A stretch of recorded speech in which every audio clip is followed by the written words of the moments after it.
विद्युत तार चोरी करने वाला गिरोह गिरफ्तार, 2 वर्षों से पुलिस का दे रहे थे चकमा, 17 चोर गिरफ्तार। रीवा जिले में विगत 2 वर्षों में हुई लगभग 60 से अधिक विद्युत तार चोरी की घटनाओं का आज रीवा पुलिस ने खुलासा कर दिया है। चोरों द्वारा RDSS योजना व MPEB विभाग के विद्युत तार, रैबिट कंडक्टर व इंसुलेटर एवं अन्य सामग्री की चोरी की थी।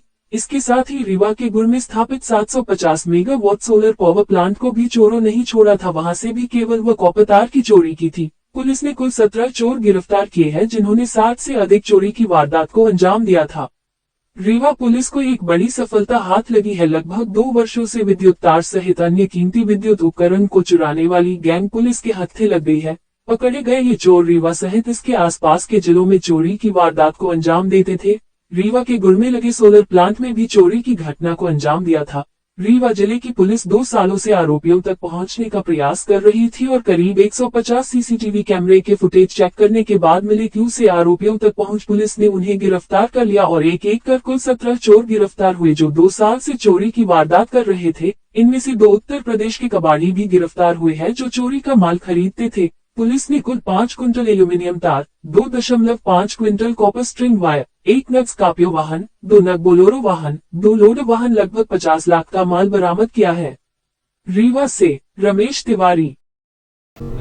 और जो हमारी साइबर की टीम है उसके सब इंस्पेक्टर्स सभी उसमें साथ में ये, और इनकी टीम में अन्य हमारे जो हेड कांस्टेबल्स और जो कांस्टेबल्स थे, सब ने मिलकर एक टीम की तरह काम किया और इनका अलग अलग तरीक़ों से पता लगाने का प्रयास किया। विभिन्न जगहों पर जाकर जो इस तरह के मामलों में सक्रिय रहते हैं उनकी जानकारियां जुटाई गई।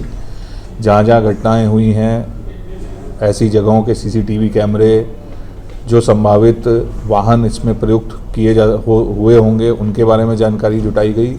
अलग अलग लोकेशंस पे बहुत करीब 150 से ऊपर CCTV कैमरे की रिकॉर्डिंग खंगाली गई, जानकारियां जुटाई गई और उसके फलस्वरूप ये हुआ कि जो ये गैंग जो इन घटनाओं को लगातार अंजाम दे रहा था उसको हम लोग आइडेंटिफाई करने में सफल हुए और बड़ी ही समझदारी से उनका पता लगाकर लगभग पूरे गिरोह को हम लोगों ने इसमें गिरफ्तार करने में सफलता हासिल की और इसमें लगभग 14 आरोपी जो हैं वो अभी हम लोगों ने इसमें गिरफ्तार किए हैं। और इसके साथ साथ जो अन्य आरोपी हैं जिनके माध्यम से जो ये चोरी किया गया माल जो ये ठिकाने लगाते थे, उनका भी अभी हम लोग और नेटवर्क डेवलप कर रहे हैं। तो संभावना है कि आने वाले समय में इसमें और नामों का इजाफा हो सकता है। इसमें ये बताना भी उचित होगा कि न केवल MPEB की जो चोरियां थी, उसके अलावा जो सोलार के पैनल्स भी बीच में हमारे यहाँ चोरी हुए थे, तो उसके भी हम लोगों ने पैरेलली उसकी भी इन्वेस्टिगेशन करी थी और इसके साथ साथ हमने उससे संबंधित चोरों को भी हमने इसमें राउंड अप किया है। उसमें भी हम लोगों ने 3 लोगों की गिरफ्तारी की है और दोनों घटनाओं में जो मशरूका है वो करीब हमारा 50 लाख से ऊपर का मशरूका हम लोगों ने इसमें बरामद किया है। तो इसमें अन्य माल की भी बरामदगी होगी और अन्य चोरों का इजाफा हो सकता है।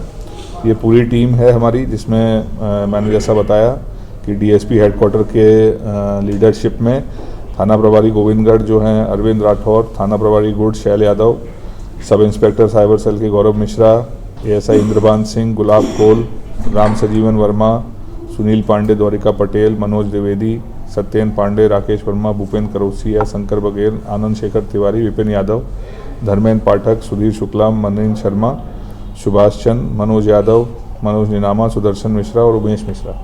ये पूरी टीम, क्योंकि हर एक व्यक्ति ने इसमें काफ़ी मेहनत की है और एक एक व्यक्ति को हम लोगों ने बहुत ही लग के फॉलो करके और बड़े उससे डेवलप करके हम लोगों ने इनको गिरफ्तार किया है और काफ़ी कोऑर्डिनेटेड एफर्ट इसमें पूरी टीम का रहा है और निश्चित तौर पे बधाई के और रिवॉर्ड के पात्र है।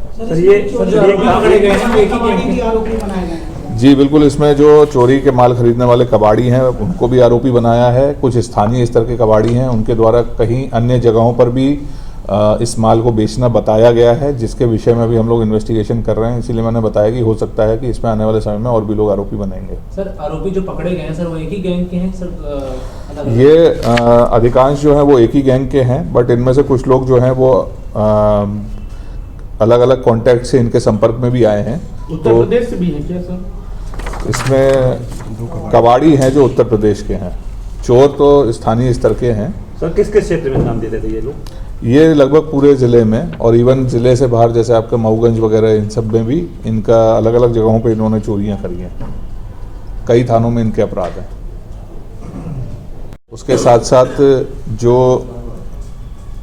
सप्लाई में अन्य सामान लगता है उसमें भी कुछ कुछ ऐसे पार्ट्स होते हैं, मेटेलिक पार्ट्स होते हैं या खंभे भी होते हैं, तो उनका सबका ये क्या करते थे कि जैसे कहीं पे भी कोई लाइन डली तो जब तक वो लाइन पूरी डल के उसमें बिजली का प्रवाह नहीं होता था, जब तक उसको चार्ज नहीं किया जाता था, तब तक वो बिना इलेक्ट्रिसिटी के रहती थी। तो उसमें क्या करते थे क्योंकि वो किलोमीटर्स में लाइन डलती है तो पूरी लाइन की रखवाली करना किसी के उसमें संभव नहीं होता, तो ये मौका पाके जहाँ पे इनको खाली मिलता था वहाँ से कट करके उसको चुरा लेते थे। सर बड़े वाहन भी बरामद हुए होंगे? हाँ, इनसे वाहन भी बरामद हुए हैं, गाड़ियाँ भी बरामद हुई हैं जिसमें ये चोरी करके माल ले जाते थे।